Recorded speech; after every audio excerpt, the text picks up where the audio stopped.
The Jehovah's Witnesses in Israel are hosting an exhibit, The Forgotten Victims of the Nazi Regime, in central Tel Aviv in hope of teaching the public about their faith's plight in the Holocaust.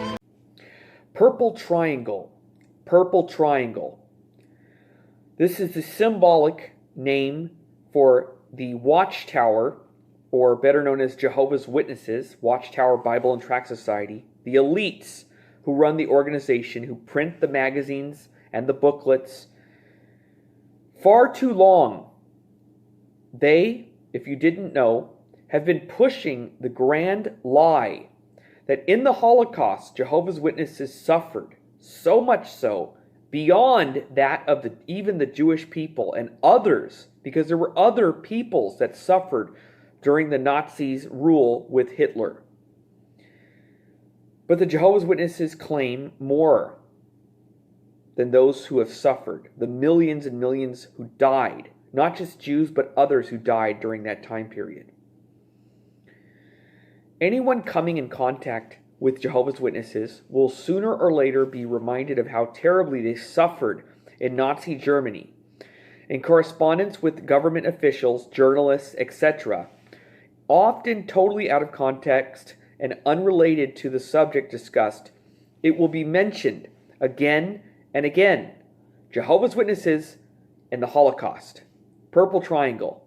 Apparently, it is regarded as some sort of magic argument, which will immediately erase all the evil that the elites who rule the sect has committed and open all the doors for them to benefit themselves. The elites, not the people, not the ones who are part of the organization. This is only to the elites. In the 1990s, they even staged several propaganda shows aimed at milking as much sympathy and benefits from the authorities and general public out of what happened to them during the Nazi regime. Even in the state of Israel, they're not ashamed of trying to get benefits using this argument. The Jerusalem Post quotes Professor B. Beit Halami that the sect of the Jehovah's Witnesses, the elites, successfully used the claim of their suffering during the Nazi period to gain material benefits. He said it was one of the reasons that a court ordered the Tel Aviv municipality to grant them a building permit for their missionary center. If all the claims that Jehovah's Witnesses bring forth would be true, then all we would be faced with would be shameless exploitation of tragic deaths. But the reality is much worse than that. Jehovah's Witnesses are guilty of horrible, the elites, the leaders of Jehovah's Witnesses, not the members, are guilty of horrible distortion of facts and of historical revisionism. First, let's see what their claims are, as presented by the propaganda that they release in their magazines and their books about the history. In their own official publication, in the Watchtower of May 15th, 1975, page 294, they write, "Thousands of European Jews can testify that one religious group in Germany underwent persecution equal to that heaped upon the Jews." And who is that? The Jehovah's Witnesses. But equating their suffering to that of the Jews apparently wasn't enough for them. In another publication, they went further. A horrible Nazi persecution, this is a quote, a horrible Nazi persecution of Jehovah's Witnesses worse than that of the Jews. But even that apparently was not enough. Nope. In yet another publication of the sect, under the headline, listen carefully, The Holocaust, Victims or Martyrs, they kindly explain that all those who suffered as a result of the Holocaust were victims. The Jews and other peoples who suffered. they were victims. Sounds nice, right? Sounds like, okay, maybe they're sympathetic, right? But look at the turn here. Look at the turn here. But only a minority were truly martyrs. So now you get the slap in the face. First, it sounds like maybe they're being kind to the memory of the millions and millions of Jews and other peoples. Because it wasn't just Jews that died in the Holocaust. There were others too. It looks like they're trying to be kind to the memory of those who died. But then they say, only a minority were truly martyrs. Jews, just like Polish, Russians, and Ukrainians, were merely victims. But the case of Jehovah's Witnesses in Europe was different. They, and only they, were truly martyrs of the Holocaust. Only they. When you get to the end of this presentation, you will understand why I am so upset. And you will be upset. What a tragic and disgusting statement. We might have thought that millions of members of Jehovah's Witnesses perished during the Nazi period at least, right? Since there were millions of Jews who died and millions of others and Americans who died from the Nazis as well. Saving the Jews. Saving our people. But in the 1974 yearbook of the sect, the cult, the elites admitted that a total of 2,000 of their members were sent to concentration camps, according to them. From these, 838 died. I repeat, 838 Jehovah's Witnesses died. Any number of deaths, period, are tragic, and I do feel.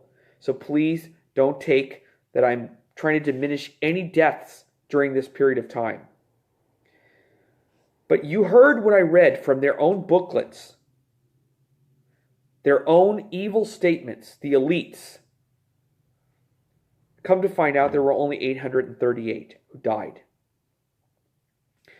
It is impossible to take lightly the suffering of even one human being, like I said. But the idea that the deaths of a few hundred members of Jehovah's Witnesses is more horrifying than the death of millions of Jews, millions of Americans who fought and died to save our people, and millions of others, even Germans who resisted, died as well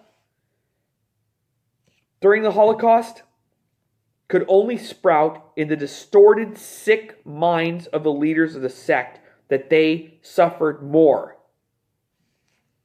Worse than that, the Watchtower Society seems to view the Nazi horrors simply as ammunition in its wars against other religions. Time after time, they repeat in mockery that all other Christian groups, meaning all other Christians apart from Jehovah's Witnesses, all others, cooperated with Hitler. If you are a Christian listening to this, this should make your stomach turn. But this is what they teach. The elites. Now remember, the members are victims of this theology. It's the elites who pollute the minds of the members. Okay? That all Christian sects, including the Catholic Church, cooperated with Hitler, and only Jehovah's Witnesses were, in their own words, now this is what they state, in their own words, were the one voice in the midst of silence. The one voice, no one else, just Jehovah's Witnesses. We will not deal here at this moment with the subject of what all Christian churches did or did not do during the Holocaust. But what I do here, I will attempt to establish what did the leaders of Jehovah's Witnesses do during that era. First of all, it has to be clarified once and for all that Jehovah's Witnesses leaders were never against Nazis. In one of their official publications from 1984, they profusely praise themselves on their behavior. Oh yeah, they had great behavior during the Nazi regime. The height of praise that they could think of writing about themselves was that theological principles were adhered to. Witnesses remained neutral. Okay? That they say that they remain neutral. Okay? In other words, at that time, when all the free world was fighting against the Nazis and their monstrosities, Jehovah's Witnesses were neutral. Can you imagine moral blindness more extreme than that? And they're still proud of it to this day. The truth is even more sordid than that. The fact is that the leaders of Jehovah's Witnesses tried to cooperate with the Nazi regime, as I will prove in this video. For that purpose, they distributed millions of copies of anti-Semitic, I repeat, anti-Semitic materials in Germany. And only after rejection by Hitler himself, having no other choice, they came out against Nazis. So first they tried to join the Nazis, applaud the Nazis, as we will learn here today, and then when they were rejected, because they were two-faced, they could see right through their facade, then they were anti-Nazi, of course. This is the chronological order of the events. On January 30, 1933, Hitler came to power in Germany. On April 4th, 1933, the German police seized the sect's, meaning the Watchtower, offices in the city of Magdeburg. The reason for the seizure, for sure, wasn't anti-Nazi activity by Jehovah's Witnesses. It was not because they were against the Nazis at all. But because of the fact it was written in the book of Encyclopedia of the Holocaust, published by Yad Vashem, it's written about the Jehovah's Witnesses. He states that before the years 1933 to 1935, there isn't any evidence of any real action by them, meaning Jehovah's Witnesses leaders, against the regime. The reasons for Nazi persecution were probably the refusal of some members of the sect to join the German army, nothing more. And the known philosophy of the sect, which refuses to go to the army for any government or rule.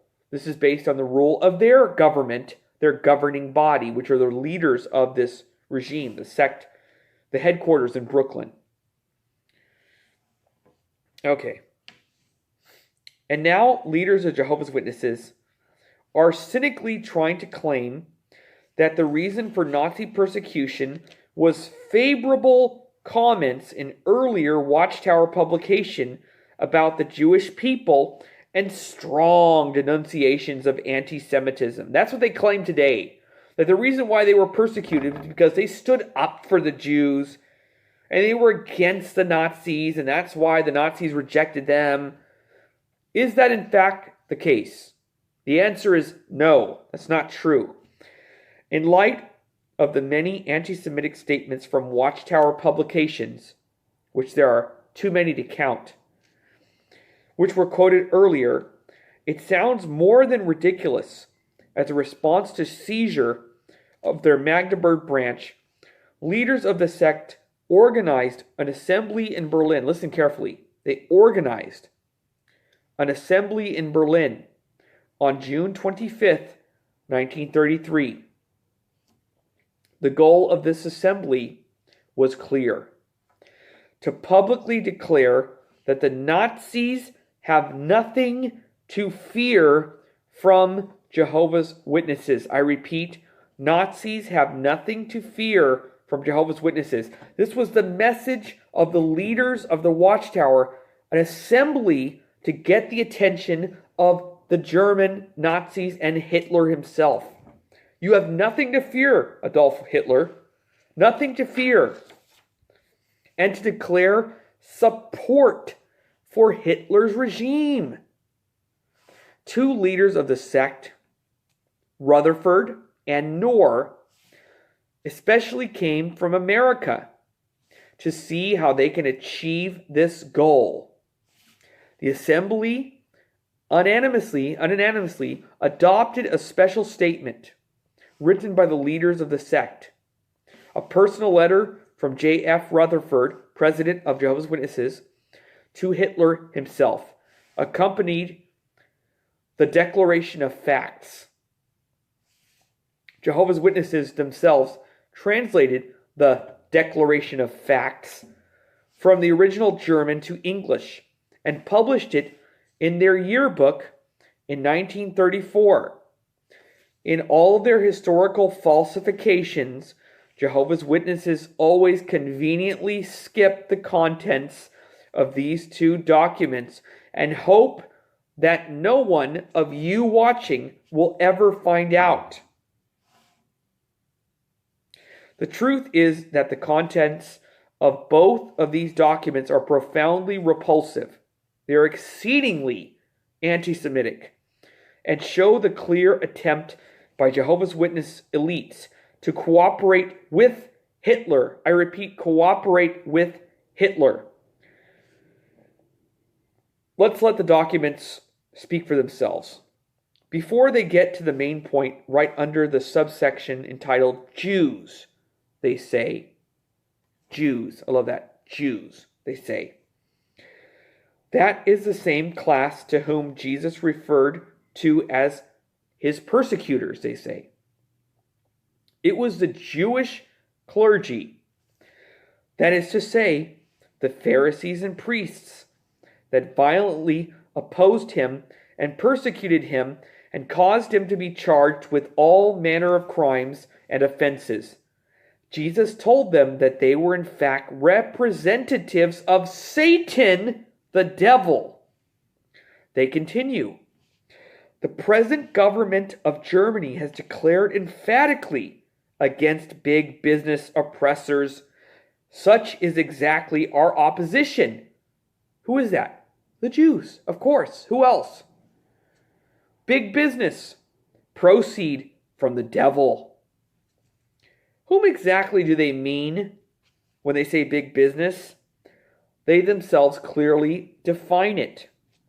It has been the commercial Jews, this is from their quote, commercial Jews of the British American Empire that have built up and carried on big business as a means of exploiting and oppressing the peoples of many nations. We see here a plain example of vulgar anti-Semitism from their own writings, which they do not put in the purple triangle and in their history of what happened during that period of time, conveniently.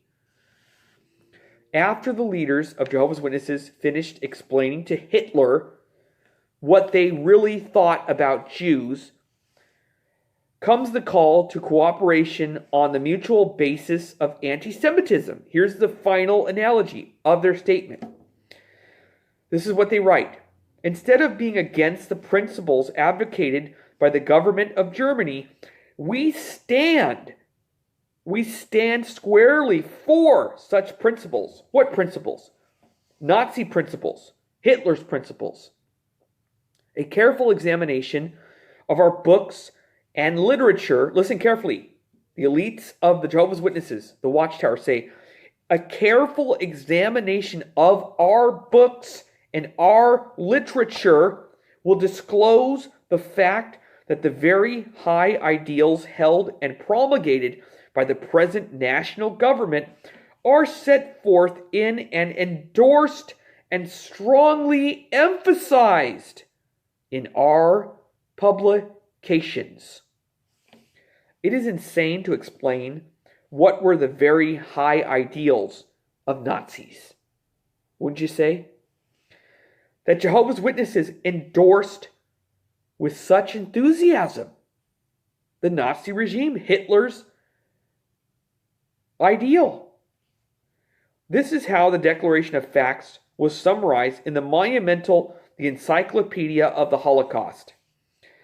An assembly of Bible students, the name of the sect then in Germany, was capable of declaring that there was actually no disagreement between them and National Socialist government, and that they're just as anti-Semitic as the Nazi regime. Millions of copies of this hate tract were published and distributed throughout Germany, and without a doubt fanned the flames of anti-Semitism further. And this exceedingly repulsive document comes from people, the Jehovah's Witness leaders, the sect, the cult, who dare to claim that they were, in their own words, the one voice in the middle of silence. Absolutely disgusting against the Nazis. One voice indeed, right? A personal letter from J.F. Rutherford to Hitler, which accompanied the Declaration of Facts, was equally revolting. After addressing Hitler as most honored Mr. Chancellor, that's how they phrased it, most honorable Chancellor, they get down to business. Administration of the Watchtower Society is, and in the past has been, outstandingly friendly to Germany, they say, in their quote, to Hitler himself. The administration of our society not only refused to participate in the horror propaganda against Germany, but it took a position against this. Don't worry, Hitler, we were against this against you. Okay? This is emphasized by the attached declaration, which refers to the fact that the circles which led in promoting horror propaganda in the United States, commercialist Jews and Catholics, are also the most eager persecutors of our society's work and its administration. Bible students are fighting for the same high ethical goals and ideals that the national government of the German regime. At the convention, it was stated that there are no opposing views in the relationship between German Bible students and the national government of the German Reich, meaning the Nazi regime of Hitler. But that to the contrary, these are in complete harmony with the similar goals of the national government of the German regime, Hitler's army. Later in the same letter, they explain with which Nazi goals they were in complete harmony with. They actually quote which rules we're in harmony with. Listen carefully, Jehovah's Witnesses. It's time to wake up. The Nazi Party, as such, represents the viewpoint of positive Christianity without associating itself with the specific confession. It opposes the Jewish materialistic spirit domestically and abroad. Truly one voice against Nazis, right? Truly one voice in light of everyone else. Only one voice against Nazis, right? The Nazis, in the end, were not impressed by this pathetic and disgusting fake attempt at cooperation by the Jehovah's Witness leaders, and rejected such unwanted partners. And only then, having no other choice, did the leaders of the sect change their song, their tune, and come out against the Nazis. How convenient. And the rest is history.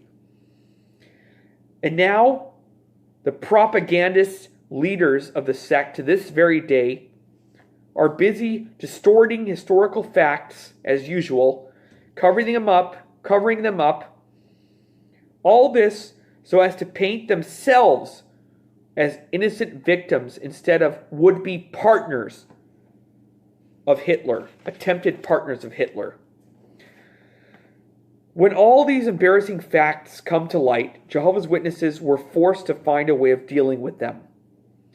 And the way they found was, as usual, what they do with every lie they came up with.